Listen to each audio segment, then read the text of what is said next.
j'aimerais beaucoup remercier tous nos intervenants ce soir, c'était vraiment génial.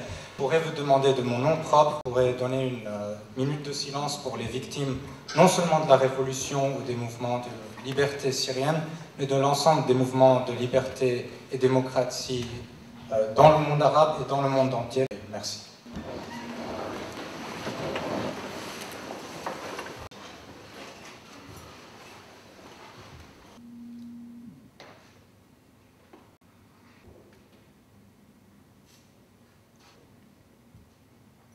Merci beaucoup. Donc on souhaite que Monsieur Jean-Pierre Filieu, donc professeur à Sciences Po, pose la première question. Merci beaucoup. Je voulais d'abord vous dire que c'est une très grande émotion de voir tous à bout de nuit, de voir ainsi la révolution syrienne représentée à cette tribune. Je crois que c'est un honneur immense pour Sciences Po, pour cette salle, une grande émotion pour tous ceux qui sont là ce soir. Et je voulais vraiment remercier Sciences Po Monde Arabe et Amnesty Sciences Po d'avoir rendu ce moment possible. Je crois que c'est un moment très important pour nous toutes et nous tous. Et moi, j'aurais qu'une question. Derrière la responsabilité de protéger, que mettez-vous? Vous avez été très clair, c'est un des trois noms stratégiques du Conseil national syrien. Vous ne voulez pas d'intervention militaire armée de l'extérieur. Et vous avez effectivement, on l'a encore vu sur ces pancartes à Homs, qui est sur la protection internationale. Concrètement, qu'est-ce que vous attendez et quel message vous voulez effectivement lancer ce soir sur ce sujet? Merci encore à vous. Le message, c'est la Syrie, pour rappeler, la Syrie, c'était l'un des pays qui ont participé à la constitution, à la création de la Nations Unies. Notre représentant de l'époque, M. Fars el-Khouri, il était à San Francisco, il était le signataire. Les Nations Unies avaient comme objectif d'existence, c'est la paix et la protection de l'être humain. Alors la Syrie demande à toute la communauté internationale d'assumer ses responsabilités et de protéger la population syrienne, qui est vraiment... Parce qu'il y a une vraie guerre aujourd'hui, il y a une guerre, il y a une vraie génocide contre la population. Comme il a dit mon frère à côté, que les chiffres, le nombre, ils sont devenus comme chaque jour, il y a 30, 40, on a dépassé le 3000 chiffré, le 4000. Alors c'est pas possible qu'il continue. Nous, ce qu'on demande, c'est arrêter ça. C'est toujours faire imposer, mettre ces pays-là devant leurs responsabilités humaines, civiles et morales. Et exiger qu'il y a déjà des observateurs, il y a beaucoup de moyens d'intervenir avant de passer à l'action. D'ailleurs, aujourd'hui, je ne vous le cache pas. Voilà, parce qu'il y a l'absence d'une perspective de solution politique de la situation, de la crise en Syrie. Ça encourage, qu'on le veuille ou non, que les gens pensent à se défendre. Parce qu'il y a l'armée syrienne, vous savez, il y a beaucoup de gens qui désertent l'armée avec leurs armes, mais ils sont menacés d'être tués. Alors eux, ils protègent, et aussi c'est leur responsabilité de protéger leur famille, de protéger ces personnes. Donc voilà, c'est un cri, je demande, pas seulement l'opinion publique et l'opinion internationale, d'assumer ses responsabilités, de défendre les martyrs et les Syriens, voilà, qui sont en danger. Et merci. Je peux répondre à cette question. Moi, ça veut dire, si je demanderais quelque chose de plus, c'est vraiment que la communauté internationale, ça veut dire, exige une zone de sécurité où les soldats qui veulent quitter l'armée syrienne, qui sont obligés à tuer leurs frères, cette zone pourrait les faire réfugier. Comme ça, ils ne seront pas déjà menacés d'être tués, et comme ça aussi, ils ne participeront pas à la tyrannie du régime. Une petite question, puisque comme vous l'avez rappelé tout à l'heure, les gens ne sont pas des chiffres, et pendant qu'on parle, nos frères et nos amis, et des gens même qu'on connaît, sont en prison, sont torturés, et le temps qui est pour nous, là, c'est 2 heures. Pour eux, c'est une éternité de douleur, et un temps qui ne se termine pas, avec leur sang qui coule et leur sueur qui tombe, et leur désespoir. Alors moi, je voudrais vous poser une question avec beaucoup d'émotion. Comment vous répondez en un mot à ceux qui disent, même aujourd'hui en France, qui disent que c'est un complot, qu'il n'y a rien qui se passe en Syrie, et surtout que c'est un complot? Voilà, alors vous connaissez tous l'argument, un complot de puissance étrangère, un complot. c'est un complot et il n'y a rien, comment vous répondez avec une preuve en un mot pour casser vraiment cette affirmation que je comprends?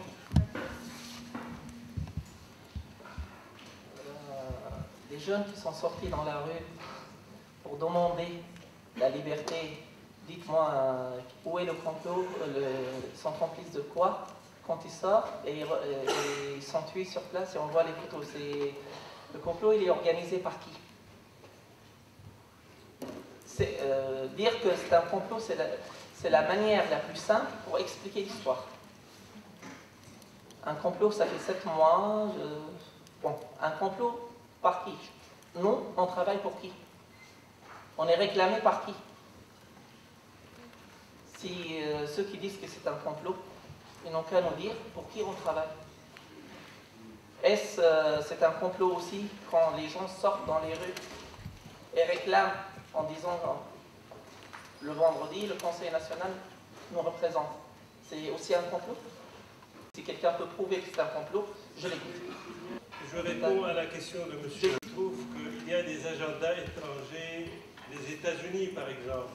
Il y a des acteurs régionaux, des acteurs internationaux qui s'intéressent à cette région du monde. Et il est de notoriété publique que les États-Unis et Israël cherchent à déconnecter la Syrie de l'Iran. Ils sont très travaillés par le nucléaire iranien et oublient le nucléaire le plus dangereux, qui est le nucléaire israélien. Alors, je crois qu'il faut que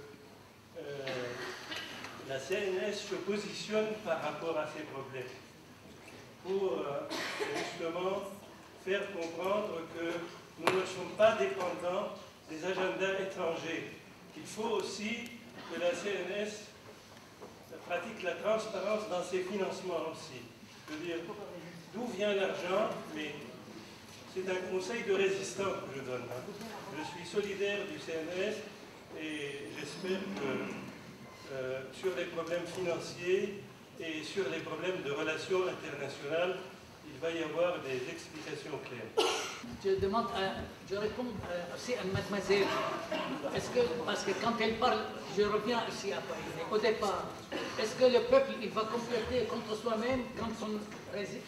Mademoiselle, s'il vous plaît, après 8 mois, c'est encore honteux maintenant de répéter ce mot complot.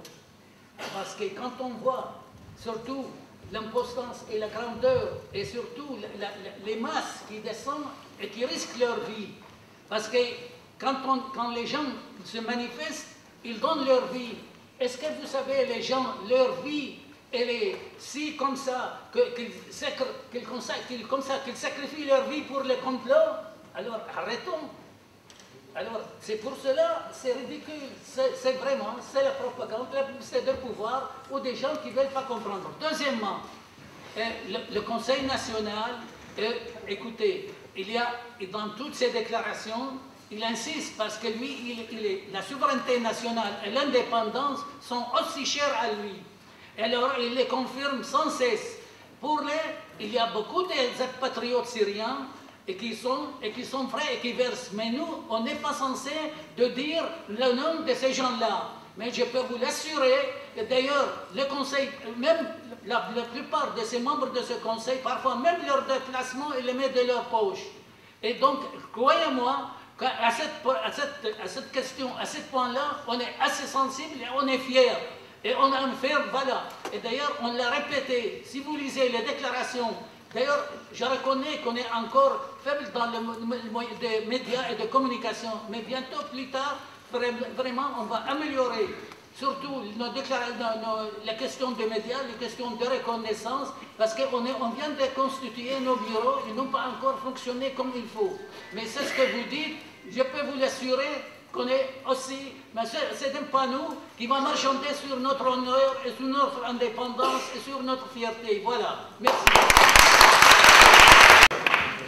Je veux juste rajouter que pour le financement des projets, comme je vous l'ai montré, là, la diffusion directe des images coûte aux manifestants à peu près 15 $ la minute. Et je peux vous assurer qu'il y a des gens parmi ici qui payent des gens ici, des médecins syriens, des ingénieurs qui payent ces factures-là.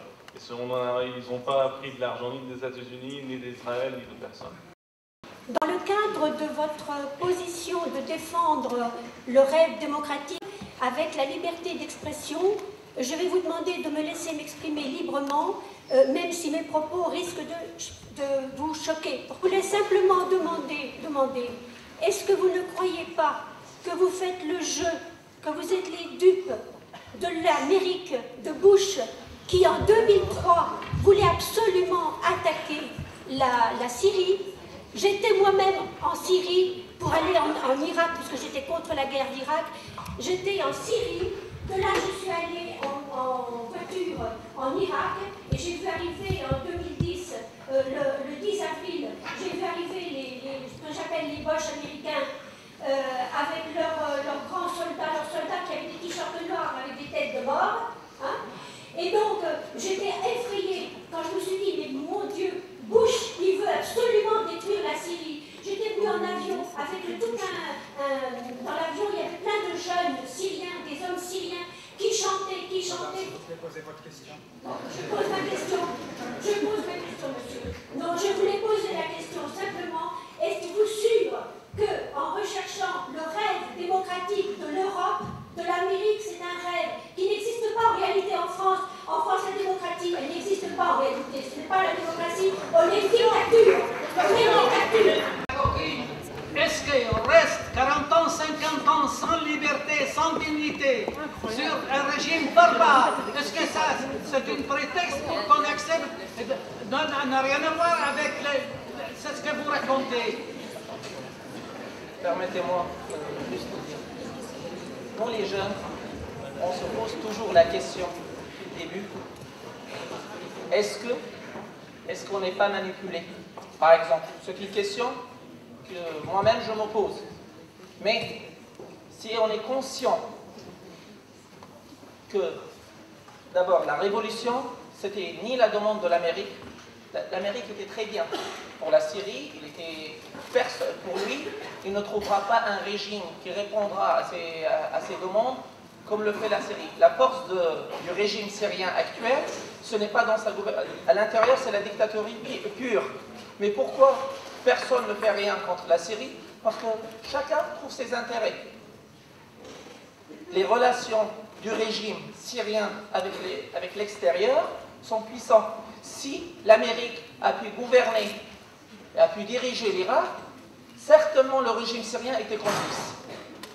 Ça, c'est une réalité. Si on a en Syrie actuellement, vous m'avez parlé des gens avec les t-shirts noirs, et moi je connais en Syrie des gens avec les t-shirts noirs formés aux États-Unis. Donc déjà, la révolution a obligé l'Amérique à changer de politique. Et au lieu de faire confiance à ce gouvernement, il est obligé de négocier avec le peuple qui va devenir le vrai dirigeant de la Syrie. Et c'est ce qu'on demande. Je vous remercie.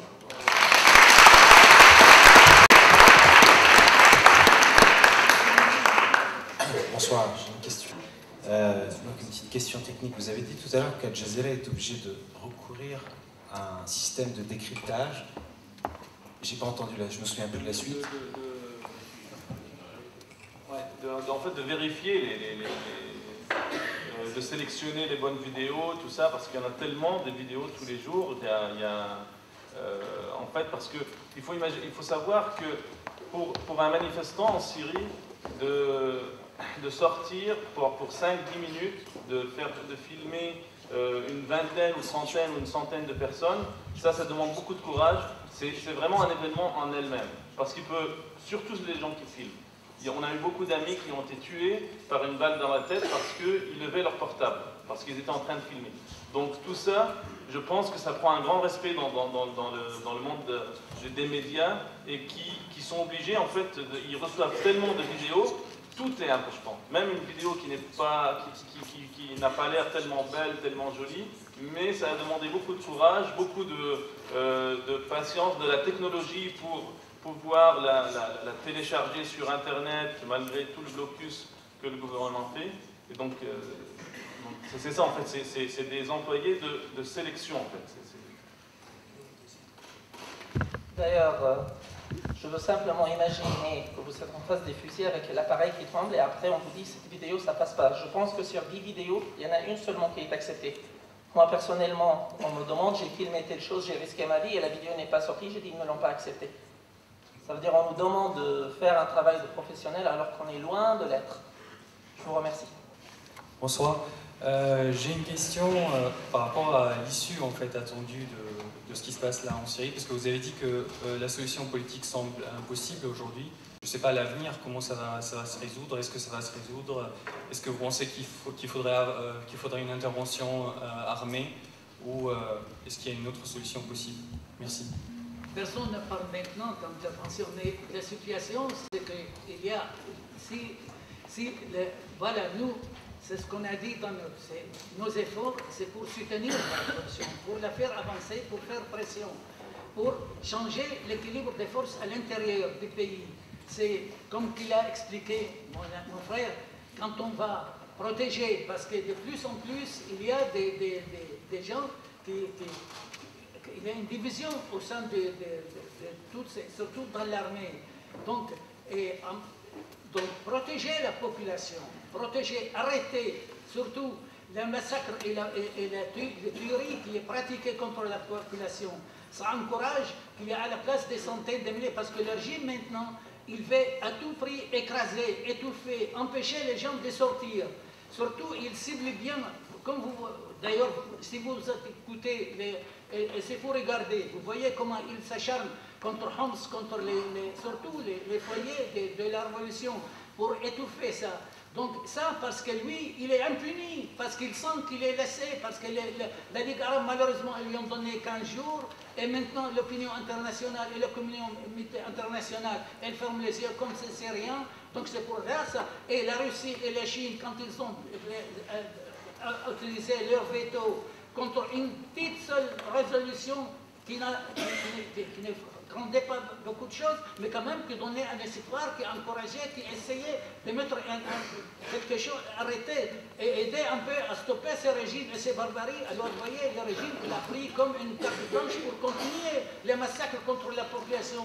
Donc c'est pour cela, nous, on envisage qu'il y a une aide, surtout de l'aide internationale pour arrêter la tuerie, pour laisser ces gens librement pouvoir manifester. À ce moment-là, vous voyez que les gens ne manifestent pas par des milliers et par des millions. Et ça aussi, ça fait des cassures. Et en plus, quand vous laissez une zone libre, une zone de protection, il y aura beaucoup de gens, parce que cette armée-là, il est cette armée du peuple, il n'est pas, c'est normal, il n'a pas été payé et construit, et surtout, surtout diriger, utiliser ces armes-là qui sont payées par la population, par ce peuple-là, contre ses frères, ses sœurs et ses familles, et contre son peuple. Alors c'est pour cela, vous voyez, donc ça va de plus en plus augmenter les révoltes des gens. Parce que le régime, jusqu'à maintenant, utilise une ou deux unités qui sont malheureusement bien prêtes, c'est là, et surtout des chabihas, des gens payés, et donc c'est pas toute l'armée. Donc ça, nous, on a encore confiance dans notre population, qu'on a confiance qu'avec la résistance et la continuité, on peut avancer, faire avancer les choses et faire triompher la révolution. Permettez-moi de donner une petite réponse, même si c'est... Vous savez, l'avis des jeunes de la Révolution et l'avis des politiciens n'est pas toujours le même. Moi, si je vous dis que réclament les jeunes qui sortent dans les rues en Syrie, ils réclament une protection internationale, même au prix d'une intervention militaire. Ils réclament une protection aérienne, ils réclament une zone de sécurité, mais les politiciens, eux, qui pratiquent l'art du possible, ils disent que ce n'est pas possible. Nous n'avons pas du pétrole comme la Libye pour qu'eux, ils vont venir nous soutenir. Malheureusement. Maintenant, non, des gens nous disent pourquoi je dis malheureusement pour une simple raison. Je vous dis, l'opinion des gens de la Révolution et des politiciens sont différentes. Attendez, non, je parle. Il y a une question que j'ai posée au mois de mars aux jeunes. Et j'ai demandé qu'ils me donnent leur réponse et qu'ils assument la responsabilité. Si le prix de notre liberté, c'est 1 million de martyrs comme en Algérie. Est-ce que vous êtes prêts? La réponse que j'ai eue, c'était oui. Mais on ne veut pas ça. Non, non, la réponse que j'ai eue, c'était oui.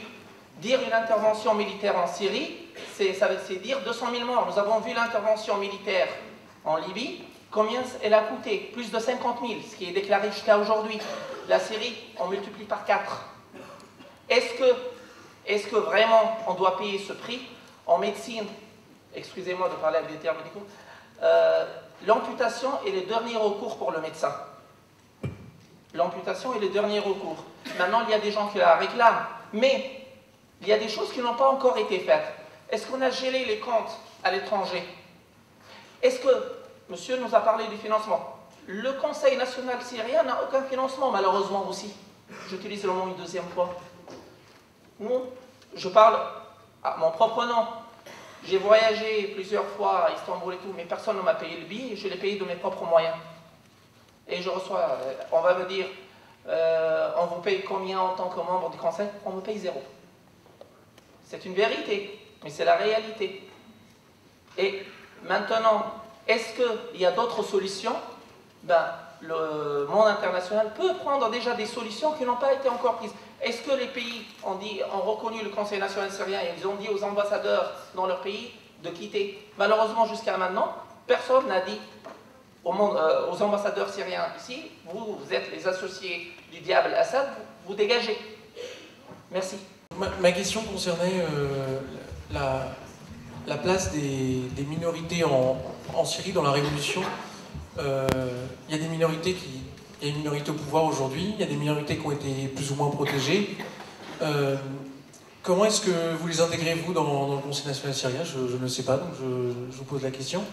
Et au-delà de ça, dans la nouvelle Syrie que vous espérez, comment vous comptez mettre ça en place? Et alors, deuxième question qui m'est apparue en vous écoutant, vous n'êtes pas sans savoir qu'en France, on est en plein processus électoral. Est-ce que vous avez rencontré des partis politiques français? Et est-ce que vous avez réussi à échanger et peut-être à obtenir des promesses ou des engagements, des avis en tout cas, sur les suites à donner du rôle de la France vis-à-vis de la Syrie? Donc, si vous lisez tous les objectifs, et les déclarations et les principes qui ont été toujours répétés, et même les slogans, les premiers jours de révolution, Wahid Wahid Sha'b Souri, donc on a toujours insisté sur l'unité nationale pour sauvegarder l'unité et sauvegarder les droits des minorités. Le régime, il joue sur ça, mais on a déjoué ces jeux et ces manœuvres. Deuxième chose, c'est que toutes ces minorités que vous parlez, ils sont représentés. On n'est pas obligé de dénoncer le nom, mais ils sont représentés dans ces instances qu'on vient de les créer. Et voilà. Et ça, c'est nous, on tient, parce que, et d'ailleurs, les multiples déclarations, nous, on insiste, parce qu'on insiste, et pour nous, que la minorité, c'est le jeu du régime, c'est la propagande, mais nous, c'est la richesse de la Syrie, c'est comme ils l'ont dit mes frères, et c'est sa pluralité ethnique, politique, religieuse, tout ça. Mais toutes ces minorités, ils sont déjà dans la révolution. D'ailleurs, vous vous rappelez, dans l'opposition, qui n'est pas datée d'aujourd'hui, des vingtaines d'années, il y a de toutes les... Parce que le régime, il a vraiment torturer, massacrer et empêcher et faire c'est-à-dire emprisonner tous les gens sans distinction. Pas seulement s'il y a maintenant une majorité, une ethnie plus que les autres, mais ça n'empêche pas qu'on essaye toujours de déjouer le jeu du régime qui joue sur la division. Parce que c'est ça la particularité de la Syrie, et je peux vous affirmer que les minorités, leurs droits sont sauvegardés pour la Syrie future. D'ailleurs, c'est proclamé dans la déclaration et c'est déjà maintenu même dans la répartition et la représentation des instances dirigeantes du mouvement et de la révolution. Ce qui se passe en Égypte. Oui, si je peux me permettre de répondre aussi à cette question-là concernant les minorités. Il faut savoir aujourd'hui, dans la rue, en Syrie, il y a toutes les minorités en fait qui participent à la révolution, qui participent au mouvement. Moi-même, j'en fais partie de ces minorités-là. Et aujourd'hui, nous, on est face à un régime, on n'est pas face à une minorité. Il faut savoir qu'avec ce régime-là, il est soutenu par toutes les confessions, les ethnies, les religions qui existent en Syrie. C'est pas une seule minorité qui sont au pouvoir ou pas. En fait. De toute façon, le régime, il a toujours joué sur ça, il a toujours en fait joué cette carte-là depuis 40 ans. Aujourd'hui, les minorités, ils sont dans la rue, ils se considèrent comme syriens. On n'est pas là pour défendre, on n'est pas descendu dans la rue pour des questions religieuses, on est descendu dans la rue pour des questions qui unissent en fait tout le peuple syrien. Et ce qui se passe en Égypte, moi je trouve, c'est quelque chose. En Égypte, c'est pas la Syrie, c'est pas en Syrie d'ailleurs. On a 48 ethnies, religions et confessions. Et on a toujours vécu ensemble, ça fait je ne sais pas combien de milliers d'années, on n'a jamais eu des conflits interconfessionnels qui a eu, et on l'aura jamais en fait. Les Syriens ont toujours résisté à ça, du fait de leur solidarité. D'ailleurs, j'avais montré quelques témoignages qui montrent assez ça, on travaille ensemble, main à la main, main dans la main pour la liberté. Et voilà, et il y a autre chose qu'on parlait toujours de cette révolution aussi, on demande qu'est-ce qui va arriver après.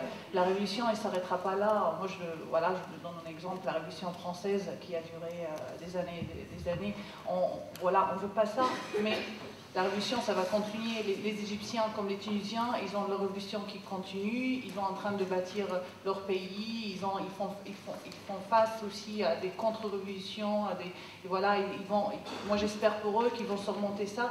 Nous aussi, il y a beaucoup de travail à faire après la chute du régime, et on va pouvoir subir plein des coups, voilà, il y a le risque de l'escalade dans la violence et tout. Et ce qu'on peut souhaiter aussi aujourd'hui, de dire qu'on continue le travail à côté de tous ces activistes-là et à côté des politiciens. C'est pas que aussi la lutte de la liberté, c'est aussi de continuer le travail politique, social et humain pour le futur de la Syrie qu'on rêve tous quoi.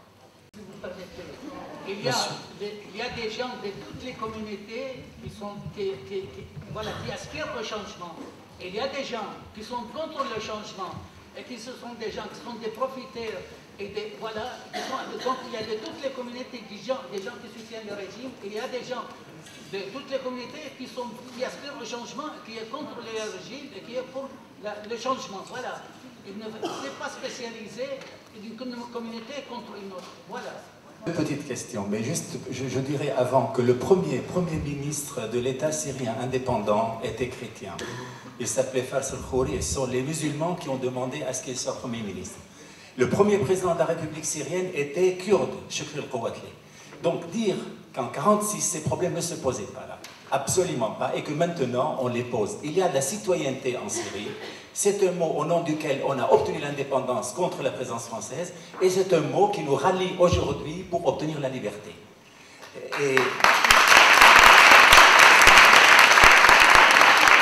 Alors, pour intensifier les moyens de résistance, il y a un moyen intérieur qui est celui de la désobéissance civile, de la grève. Et le site de la Syrie, Darha, a commencé à le faire. Il y a beaucoup de Syriens qui souhaitent que cela soit développé. Dites-nous un mot. Et je reprends la question du professeur tout à l'heure. Une zone de sécurité seulement pour les militaires ne suffit pas, parce que vous savez que le régime se venge sur les familles des militaires. Et il se venge aussi sur les éléments des unités dont se séparent les militaires. Et donc, ça ne suffit pas. Je voudrais que vous précisiez pas ingérence, quel soutien étranger vous souhaitez. Une parenthèse qui est rapide. J'espère que dans la Syrie dont nous rêvons du futur, je ne parlerai plus de minorité, on parlera des Syriens. Et on vivra tous en tant que citoyens syriens. Parce que cette question de minorité, c'est une pure invention Assad. Merci. Juste pour vous dire que le week-end du 5 et 6 novembre, il y a un week-end de solidarité avec les Syriens. Et donc, toutes les informations sont disponibles sur le site de Souria Horia. Merci beaucoup, merci à tous. Merci à tous.